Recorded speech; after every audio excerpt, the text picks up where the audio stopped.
Votre proposition est un élément capable de faire la différence par rapport à vos concurrents. Cahier numéro 5. Engagez une proposition. Pensez à écrire pour être lu.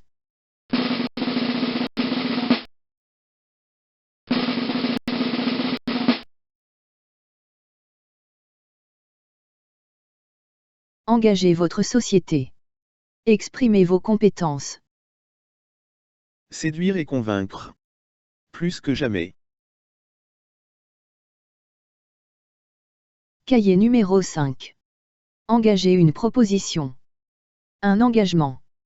Exprimez au client dans un document la synthèse de ses préoccupations, la description de la solution, les spécifications des produits, les délais de disponibilité, les prix et les conditions. Ce document traduit le savoir-faire de votre entreprise et l'engage vis-à-vis du client. Voyez le sommaire de ce cahier.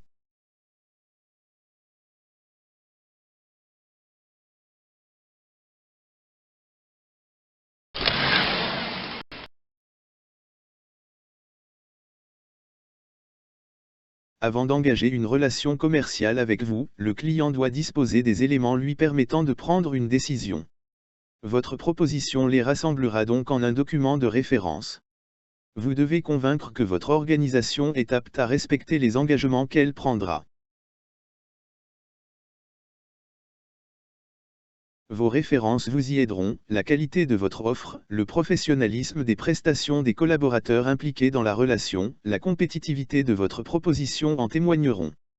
L'intérêt du client sera éveillé par tout ce qui adresse des préoccupations similaires aux siennes.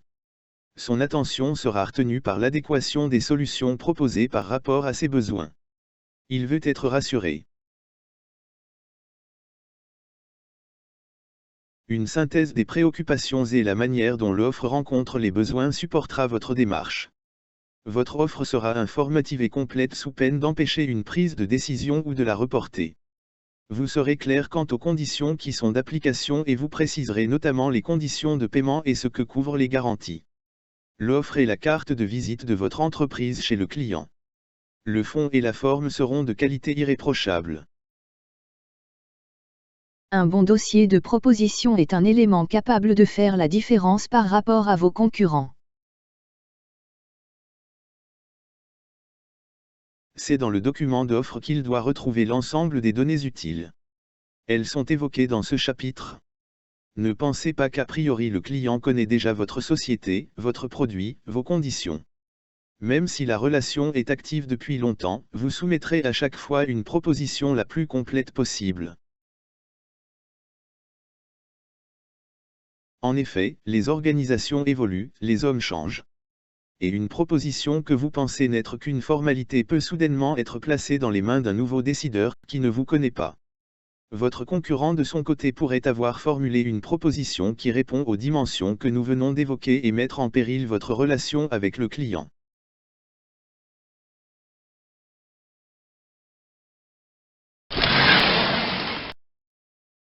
Le prix de la meilleure offre. J'ai connu un vendeur qui, à l'écouter, devait sans doute détenir la plus vaste collection de coupes et médailles récompensant la meilleure offre.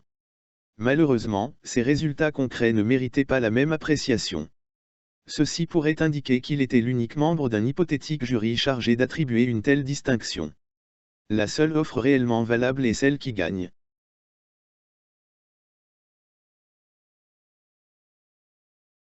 Un superbe outil. Maurice, dès qu'il eut rejoint l'entreprise, se concentra sur l'élaboration d'une offre de référence qui devait être complète, organisée, structurée et rassemblant l'ensemble des arguments que l'équipe commerciale avait développés jusqu'alors. Progressivement, il y adjoint, sous l'insistance de la direction, les conditions de paiement et la description des services de maintenance qui jusqu'ici manquaient étrangement dans son document de référence. Il y a investi quelques soirées et fins de semaine, mais quel superbe outil! Quelque peu brouillon. Maurice a soumis son œuvre à l'administrateur délégué qui ne l'a pas lu. Ce jour-là, Maurice réalisa une vente interne.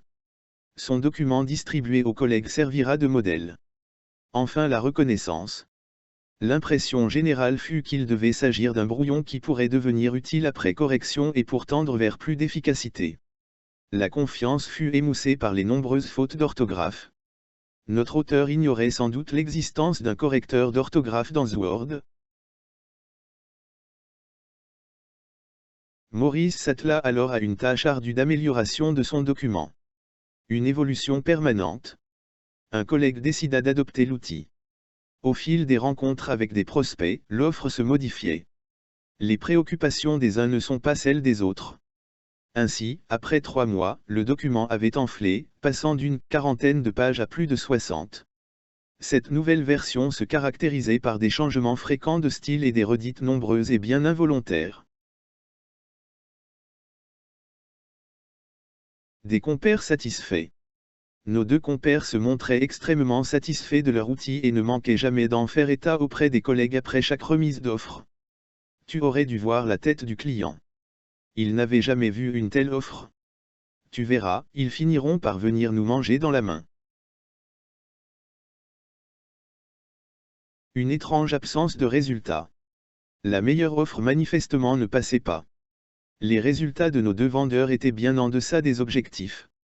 L'offre n'était certes pas la seule cause de l'échec, mais elle n'a pas contribué à générer le volume de commandes attendu. L'important n'est pas ce que le vendeur pense de sa propre proposition.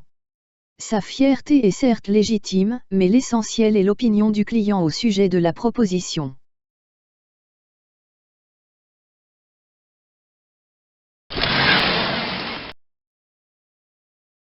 Premier volet, le plan de la proposition. Vous organiserez votre proposition afin que sa lecture soit logique, claire, agréable. Dans certains cas, le plan de la proposition vous sera imposé par un cahier des charges.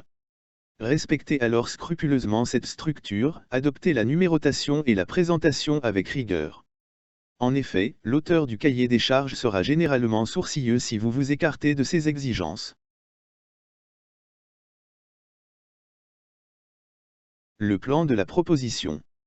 Structurez votre message vers le client. Que votre proposition s'exprime en 3 ou en 50 pages, l'ordre en lequel vous vous exprimez doit respecter une logique. Élaborez donc un plan de proposition qui correspond au mieux à l'attente de vos clients dans le secteur d'activité qui est le vôtre. Interrogez votre clientèle sur ce point. Pourquoi ne pas interroger l'intelligence artificielle pour initier une réflexion personnelle ? Posez-lui une question simple et ouverte dès la fin de cette vidéo. Nous avons choisi Copilot, mais à vous de sélectionner l'application qui aura votre préférence. Question suggérée. Quels sont les éléments clés d'une proposition ? Gardez un esprit critique. À titre d'exemple, une proposition pour des systèmes de gestion pourrait être articulée comme suit, sachant que certains chapitres sont optionnels lorsque le client sollicite une offre pour des produits de base qu'il connaît parfaitement et ne nécessitant pas d'explication particulière. Introduction. Brève synthèse de la démarche et de la carte de visite de votre société, l'introduction donne le ton. Si votre offre circule au sein de l'organisation du client, elle sera lue par les influenceurs et le décideur. Soignez donc le style. Vous disposez de quelques paragraphes pour accrocher le lecteur et l'inviter à poursuivre. Dites-lui votre volonté et la capacité de votre entreprise de gagner sa confiance. Synthèse des préoccupations. Quelle est la demande que vous a formulée le client? Comment l'avez-vous perçue? Quelles sont les préoccupations que vous avez relevées et qui ont été exprimées par le client? Quel est l'environnement dans lequel se place votre proposition? Quel est le potentiel de l'affaire? Et quel délai? Quels sont les critères d'évaluation des propositions? Quelles sont les dimensions que vous souhaitez adresser et qui n'ont éventuellement pas été dites, mais qui donneront un éclairage complémentaire à votre offre? La solution proposée. Vous vous attacherez à décrire votre solution, une architecture, des technologies, des outils logiciels, des services, qui constituent ensemble une réponse aux préoccupations exprimées par le client et résumées dans le chapitre précédent. Écrivez pour être compris par le plus grand nombre possible de lecteurs. Tout le monde ne possède pas votre culture dans votre domaine. Développez comment la solution proposée se conforme aux attentes exprimées par le client. Comment votre offre rencontre-t-elle les critères d'évaluation exprimés par le client? Évoquez les éléments qui contribuent à l'établissement du calcul de la rentabilité. Cependant, abstenez-vous d'élaborer seul ce calcul. Certaines dimensions propres à l'organisation du client risquent de vous échapper. Ceci nuira à la crédibilité de votre formulation. Sachez énoncer une conclusion au sein de ce chapitre et dire votre engagement vis-à-vis de ce projet. Il sera lu par ceux qui vont décider. Soignez votre style. Phrase aussi courte que possible. Évitez les fautes d'orthographe. Écrivez pour être lu et compris. Faites toujours relire vos propositions. Cependant, abstenez-vous d'élaborer seul ce calcul. Certaines dimensions propres à l'organisation du client risquent de vous échapper. Ceci nuira à la crédibilité de votre formulation. Sachez énoncer une conclusion au sein de ce chapitre et dire votre engagement vis-à-vis de ce projet. Il sera lu par ceux qui vont décider. Soignez votre style. Phrase aussi courte que possible. Évitez les fautes d'orthographe. Écrivez pour être lu et compris. Faites toujours relire vos propositions. Les prix et conditions. Ce volet est évident et vous êtes invité à vous référer aux réflexions qui précèdent: clarté, durée de validité, clause de révision. Voyez également les observations concernant les remises qui sont évoquées dans le chapitre consacré à la négociation.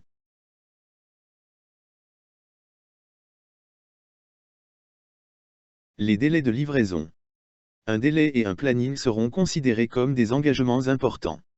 Ils seront eux aussi consultés par les divers intervenants.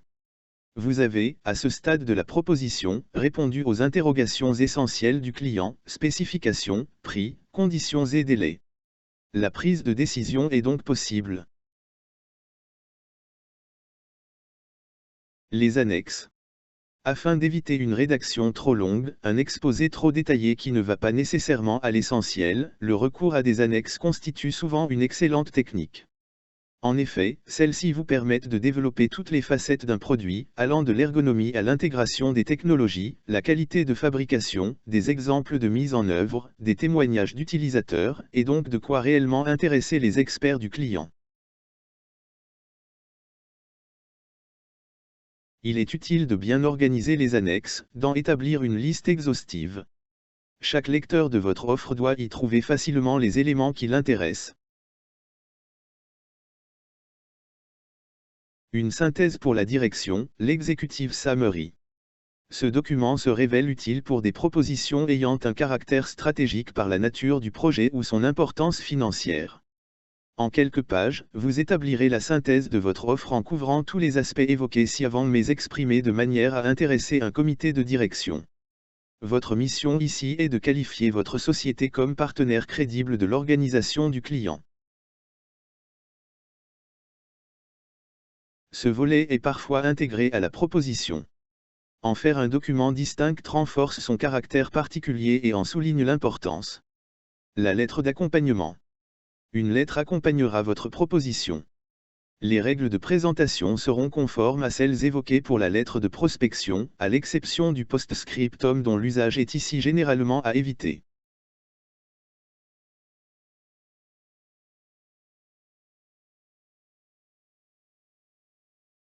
Qui signe? Normalement, le vendeur signe sa proposition.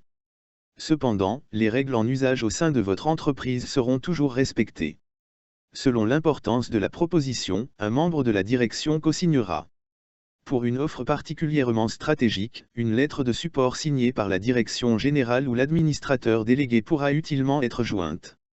Elle indiquera l'engagement de l'entreprise face à un projet qu'elle considère comme important pour elle. Pour certaines propositions, un curriculum vitae des principaux intervenants est exigé. Pensez à consacrer une page de votre proposition à mentionner ceux qui de près ou de loin ont contribué à l'établissement de l'offre et préciser leurs responsabilités dans l'entreprise.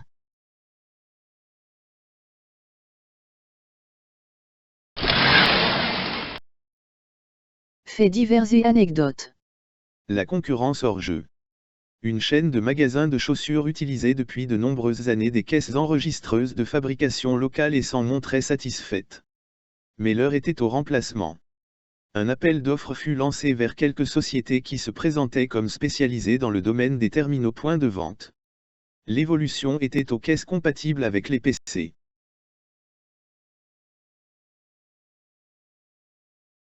Des approches très diverses. Le fournisseur en place n'était pas prêt à offrir ce qui était alors une nouvelle technologie. Il vantait donc les mérites de ces caisses conventionnelles, mais déjà battues à plusieurs reprises au cours des mois précédents, il axait son offre sur l'expérience et la qualité de la relation personnelle avec le client. Ceci fut insuffisant. Pendant ce temps, 3 sociétés se livrèrent une bataille féroce. L'une présentait un produit qu'elle disait très novateur. Grâce à un design moderne, qui intégrait la technologie PC et des périphériques spécialisés dans une carrosserie souple. Le concept était intéressant, mais l'ensemble était fragile. L'offre fut centrée sur le matériel et sa nouveauté. Sur le plan du logiciel, un simple programme de démonstration était gracieusement offert. Il suffirait de l'adapter. Une autre société locale proposait le nouveau produit annoncé par l'un des constructeurs dominants. Elle garantit au client qu'un programme sera développé par un partenaire externe compétent.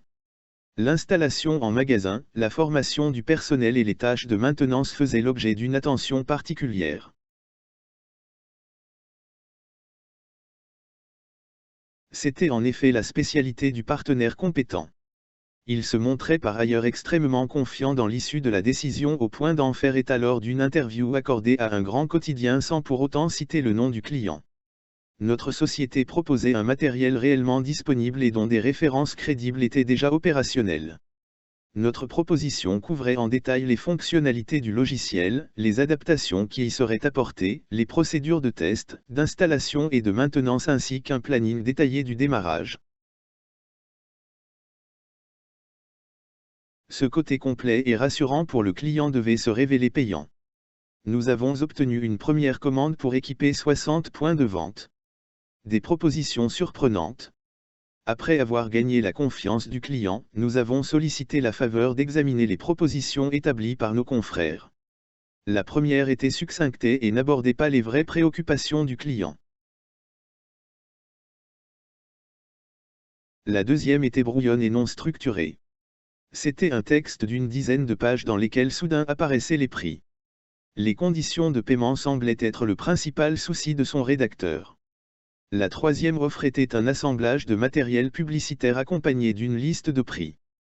Nous avions structuré notre proposition en chapitres couvrant successivement une synthèse des besoins, le logiciel, le matériel, les services, le planning, les configurations, les prix et conditions, enfin les annexes commerciales et techniques.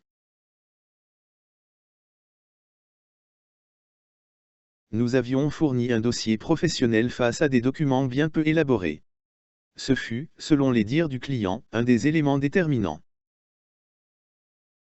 Pour être en mesure de prendre une décision, le client doit disposer de tous les éléments nécessaires au sein d'un document structuré.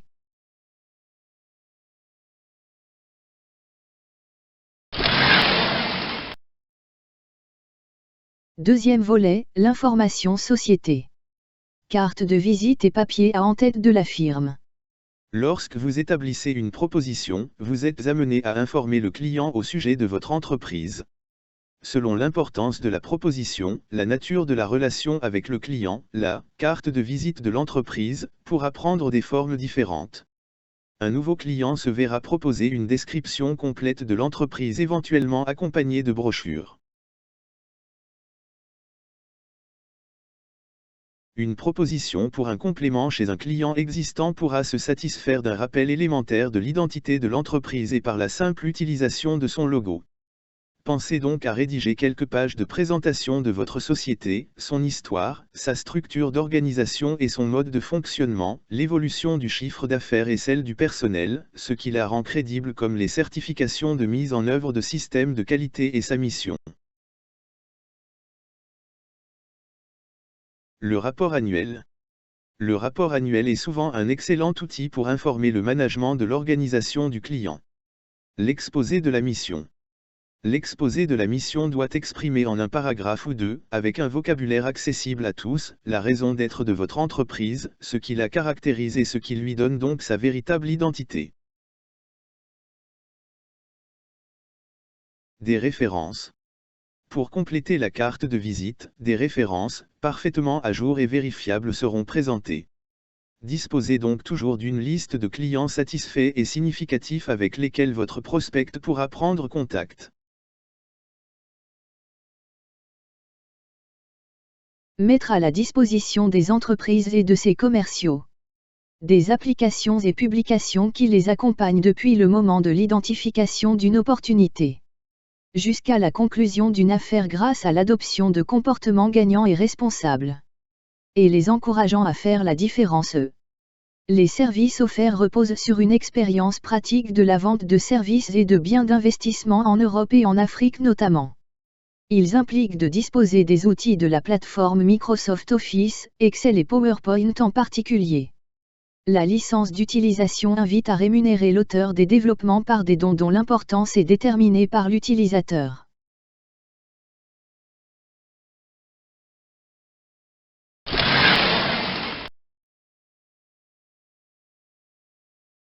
Ce chapitre paraît tout à fait évident. En effet, la proposition veillera à présenter une description du produit et de ses spécifications. Généralement, une fiche technico-commerciale illustrée est disponible et peut être jointe à la proposition. Ces fiches sont souvent très générales sur le plan des préoccupations adressées mais riches de détails techniques. Elles ne sont pas nécessairement disponibles dans la langue de vos interlocuteurs. Lorsque ces fiches existent, n'hésitez pas à renvoyer votre lecteur vers cette information. Cependant, énoncez dans le corps de la proposition les aspects particuliers qui vont à la rencontre des besoins spécifiques de votre client. Soulignez les points forts. Sales Benefits. Cette expression Sales Benefits a été l'un des slogans préférés de nombreuses grandes entreprises et repris en chœur par toutes les écoles de vente. C'est un principe fondamental. Mais il faut l'appliquer avec discernement. Si vous vous contentez d'établir une fois pour toutes la liste des avantages de vos produits, selon votre perception, selon celle de votre marketing, vous risquez de tomber dans des généralités ou d'utiliser des termes pompeux qui risquent d'avoir un effet inverse à celui qui est escompté.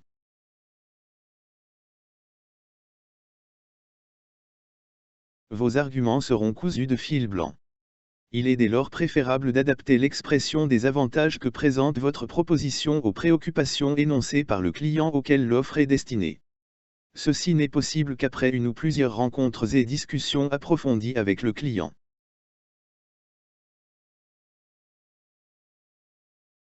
Ainsi, il y a quelques années, l'entreprise que je représentais fut la première à proposer une unité centrale d'une configuration informatique de moyenne puissance dans un cabinet pas plus grand qu'une valise. L'un des avantages mis en avant par le marketing était bien entendu le gain de place considérable. Une offre soumise à une banque fit apparaître une préoccupation inattendue.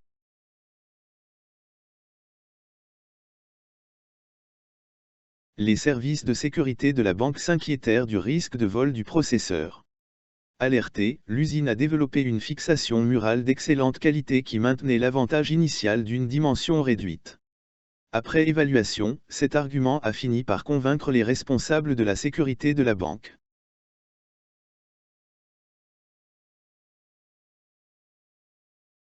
Insistez sur les services. Les services associés aux produits seront décrits avec le plus grand soin. Veillez à éviter toute ambiguïté en cette matière qui est l'expression de votre réelle valeur ajoutée. Demandez à votre entreprise, si cela n'est pas déjà fait, de formuler leur définition. Le client achète avant tout un produit livré, installé, opérationnel et pour lequel des services de support sont compétents et disponibles. C'est un domaine dans lequel des remises et des concessions sont a priori à bannir.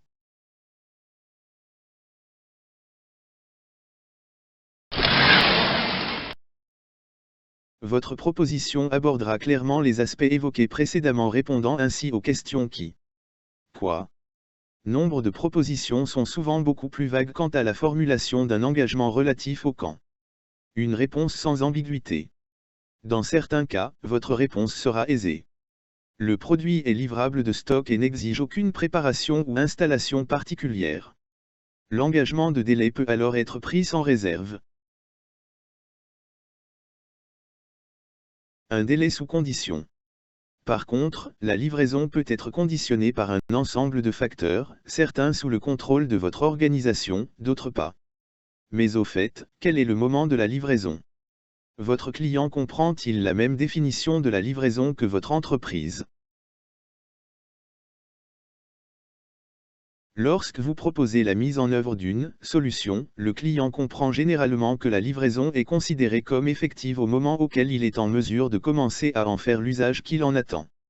Pour votre service facturation, la logique sera de considérer la date de livraison physique, donc le moment auquel le produit quitte vos entrepôts. Or, la livraison pourra être conditionnée par la fourniture de prestations telles qu'un développement de logiciels, une formation dont vos services seront chargés, à moins qu'un tiers n'en ait la responsabilité. Ce tiers peut être le client lui-même.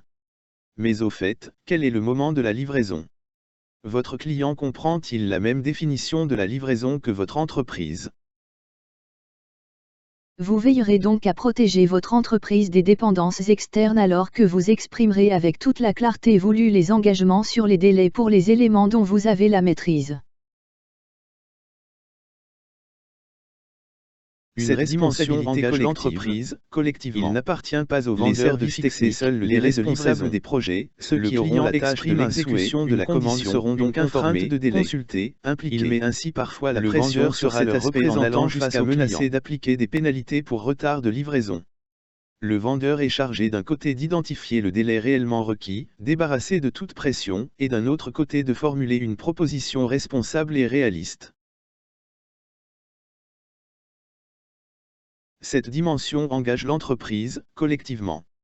Les services techniques, les responsables des projets, ceux qui auront la tâche de l'exécution de la commande seront donc informés, consultés, impliqués.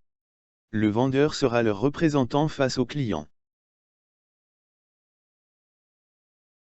Les autres éléments sont aussi susceptibles de provoquer une modification peut être fortement dépendant du prix des câbles par exemple pourra être lié à l'évolution des cours des métaux comme de l'argent notamment. Il s'agit bien entendu de câbles industriels et non des câbles d'alimentation des PC. Il sera dès lors opportun de rédiger une clause qui définit l'impact de l'évolution du cours des devises sur votre prix de vente. D'autres éléments sont aussi susceptibles de provoquer une modification de prix. Le prix des câbles par exemple pourra être lié à l'évolution des cours des métaux comme le cuivre notamment. Il s'agit bien entendu de câbles industriels et non des câbles d'alimentation des PC. Les conditions. Vous n'oublierez pas de mentionner clairement les conditions de paiement qui s'appliquent à l'acte de vente que vous proposez. Elles mentionneront systématiquement à quel moment la facturation a lieu et dans quel délai les paiements doivent vous parvenir.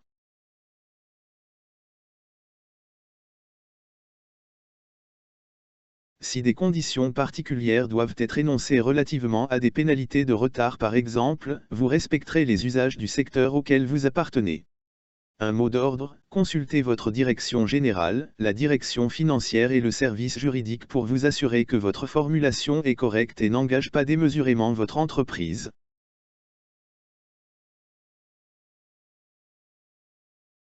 Pourquoi ne pas interroger l'intelligence artificielle pour initier une réflexion personnelle? Posez-lui une question simple et ouverte dès la fin de cette vidéo. Nous avons choisi Copilot, mais à vous de sélectionner l'application qui aura votre préférence. Question suggérée. La proposition commerciale a été soumise, et maintenant? Gardez un esprit critique.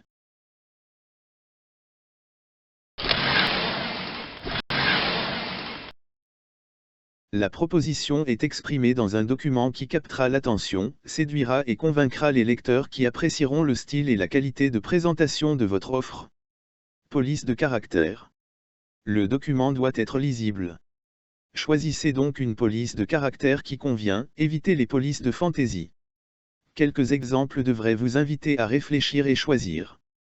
Pensez également à la dimension des caractères, car de nombreux lecteurs ont des difficultés à lire des caractères trop petits dès l'âge de 50 ans. Modèle, template.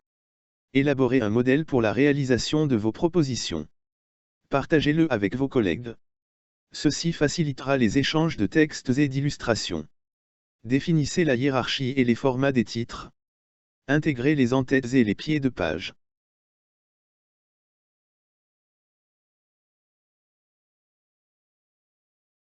Du style. Votre proposition aura du style par le soin que vous apporterez à la qualité de la rédaction et en veillant notamment à pratiquer une orthographe sans défaut. Un document destiné à l'administration prendra des allures de rapport officiel. Une offre pour un projet africain sera plus colorée, abondamment illustrée et tout en maintenant la qualité de l'écriture.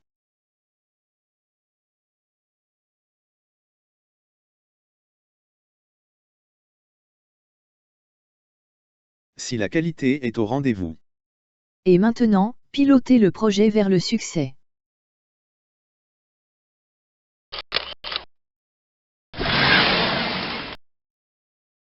Adressez un courriel à gsil.companto@gmail. Pour préciser votre demande. Identifiez-vous, communiquez-nous vos coordonnées afin de nous permettre de vous informer complètement. Cordialement.